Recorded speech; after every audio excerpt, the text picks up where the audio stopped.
તો આર્કાદની કહાની શરૂ થાય છે અલ્કેમિસ્ટ નામના એક ખૂબ જ ધનિક અને વૃદ્ધ શાહુકાર સાથેની મુલાકાતથી. આર્કાદ માટીની તકતીઓ પર લખવાનું કામ કરતો હતો. એક દિવસ અલ્કેમિસ્ટે તેને એક બહુ મોટું કામ સોંપ્યું, પણ સાથે એક શરત મૂકી. જો આર્કાદ આખી રાતમાં એ કામ પૂરું કરી આપે તો બદલામાં અલ્કેમિસ્ટ તેને અમીર બનવાનું રહસ્ય શીખવશે. આર્કાદે તો રાત દિવસ એક કરી નાખ્યા અને કામ પૂરું કર્યું. બીજા દિવસે થાકેલા હારેલા આર્કાદને જોઈને અલ્કેમિસ્ટે તેને સંપત્તિનો પહેલો અને સૌથી શક્તિશાળી નિયમ કહ્યો. એમણે કહ્યું, મને સંપત્તિનો રસ્તો ત્યારે મળ્યો જ્યારે મેં નક્કી કર્યું કે હું જે કંઈ પણ કમાઈશ એનો એક ભાગ મારો પોતાનો હશે, જેને હું મારી પાસે રાખીશ. પહેલી નજરે આ વાત કેટલી સરળ લાગે છે નહીં, પણ જરા ઊંડાણપૂર્વક વિચારો, આ એક વાક્યમાં કેટલી મોટી તાકાત છુપાયેલી છે. આર્કાદે તરત પૂછ્યું, પણ કેટલો ભાગ?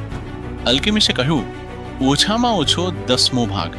તમારી દરેક કમાણીમાંથી 10% સૌથી પહેલા પોતાના માટે અલગ કાઢો.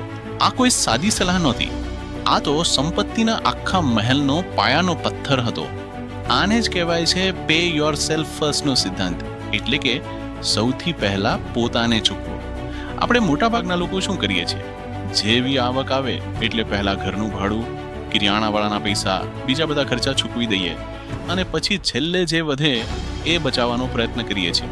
પણ હકીકતમાં તો ભાગ્યે જ કંઈ વધે છે. આ નિયમ કહે છે કે આખી પ્રોસેસને ઉલટાવી દો. 10% પહેલા બચાવો અને પછી બાકીના 90%માં જીવતા શીખો.